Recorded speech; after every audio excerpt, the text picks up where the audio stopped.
Yo, it's here for Ashe4. Welcome to Deäth Media. Say now your first time I was visiting my page now. Me pacho subscribe to Deäth Media. Who we are, hit the bell no. Now any breaking news be a baby a my notification. Wait there a breaking news. Now breaking news we a free Kumase. Reports are abeka Deäth Media and say Kumawood actor a friend of Bishop Bernard Nyarko or Daya one sorry.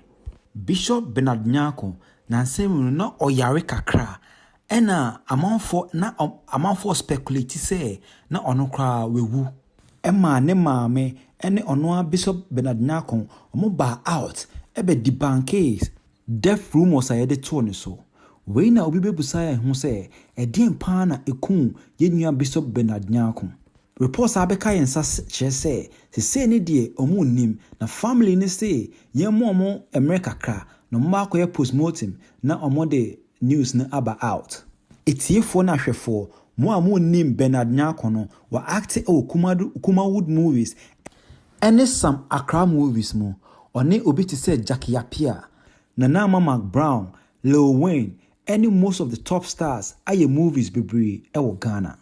Nansei na Bishop Bernard Nyarko o make headlines no or say wa quit acting but say ni de o ye nyame adwuma Emma o ka say adukonti a ojai acting say acting is full of evil people. We the Ghana movie industry ahwere obrempon kese ankasa Bishop Bernard Nyarko Jennifer Dwe yema ebusuanfo Dwe ni amani hono. Etiefo na hwefo say na your first time make sure subscribe to Deäth Media na ha more breaking news ene nyoma eko all around the world. We are hit the bell no na tembi ebe post bibia no ebe ma notification ewo o mail mo. Thank you.